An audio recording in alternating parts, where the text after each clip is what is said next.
بسم اللہ الرحمن الرحیم۔ عمران خان صاحب پر پاکستانی فوجداری قوانین میں جو ممکن مقدمات تھے وہ اپنی مرضی سے بنائے گئے، چاہے وہ غداری کے تھے، بغاوت کے تھے، دہشت گردی کے تھے، توہین جج کے تھے، توہین الیکشن کمیشن کے تھے، فورن فنڈنگ کے تھے، توشہ خانہ، اور ابھی جس کیس میں عمران خان صاحب کو گرفتار کیا گیا سائفر کیس کے تھے۔ اسی کیسز میں اپنی مرضی کے کمپرومائز ججز اور اپنی مرضی کے سرکاری پراسیکیوٹرز، اپنی مرضی کے انویسٹیگیٹنگ آفیسرز، اپنی مرضی کے جے آئی ٹیز بنا کے عمران خان صاحب کو قصوروار ٹھہرایا گیا اور اپنی مرضی سے فیصلے کیے گئے تاکہ عمران خان صاحب زیادہ دیر جیل میں رہیں۔ اور ابھی جو سلسلہ شروع کیا گیا ہے کہ اپنی مرضی کے چلان بنا کے اپنی مرضی کے گواہان اور ان کی سٹیٹمنٹس زبردستی ریکارڈ کر کے جو عدالتوں میں جمع کروائی جا رہی ہیں۔ کل یہ خبر آئی کہ ایف آئی اے نے سائفر کیس میں چلان جمع کروا دیا ہے، اس میں عمران خان صاحب کو اور شاہ محمود صاحب کو قصوروار ٹھہرایا گیا ہے۔ دوسری طرف مین وائل اسد عمر صاحب کو اسی کیس میں بے قصور قرار دیا گیا ہے، کیونکہ انہوں نے وہ ڈرائی کلیننگ والی جو پریس کانفرنس تھی وہ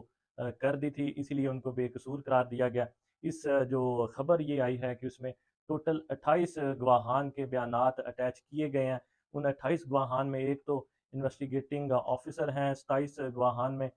پی ایم ہاؤس اور فورن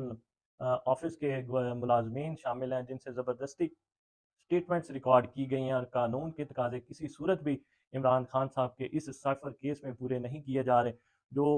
اگر 164 کی سٹیٹمنٹ کی بات کی جائے تو وہ مجسٹریٹ کے سامنے ریکارڈ کی جاتی ہے، اور جو اس کیس میں 164 کی جو سٹیٹمنٹس ریکارڈ کی گئی ہیں وہ قانون کے تقاضے نہیں پورے کیے گئے۔ قانونی تقاضا یہ ہے کہ جس بندے نے یہ سٹیٹمنٹ دینی ہے اور جس بندے کے خلاف مطلب ملزم کا ہونا ادھر ضروری ہے اور اس کے وکیل کا ادھر ہونا ضروری ہے، کیونکہ کراس ایگزامینیشن بھی ہونا ہوتی ہے، قانون کے مطابق جرا ہونا ہوتی ہے، اور جو سٹیٹمنٹس ملزم کے بغیر یا جس کے خلاف سٹیٹمنٹ دی جا رہی ہے اس کے بغیر جو سٹیٹمنٹ ریکارڈ مجسٹریٹ کے پاس دی جاتی ہے اس کی قانون میں کوئی ذرا سی بھی حیثیت نہیں ہے۔ اعلیٰ عدلیہ سپریم کورٹ کے فیصلے موجود ہیں، ہمارے جو موجودہ چیف جسٹس ہیں قاضی فائز عیسیٰ صاحب، انہوں نے حدیبیہ پیپر مل کیس میں یہ طے کیا ہے کہ اس طرح کی سٹیٹمنٹ کی کوئی قانونی حیثیت نہیں ہے۔ ہمارا مطالبہ یہ ہے کہ عمران خان صاحب کے جو کیسز میں غیر قانونی پریکٹسز کی جا رہی ہیں ان کا سلسلہ بند ہونا چاہیے، ان کو نہیں دہرایا جانا چاہیے، اور اسی کیس میں ہائی کمیشن جوڈیشل کمیشن جو ہے ہائی پاور جوڈیشل کمیشن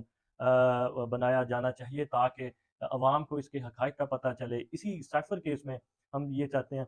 کہ اوپن ٹرائل ہونا چاہیے تاکہ صحافی بھی دیکھیں، باقی عوام تک بھی اس کے حقائق پہنچ سکیں اور انصاف کے تقاضے پورے کیے جا سکیں۔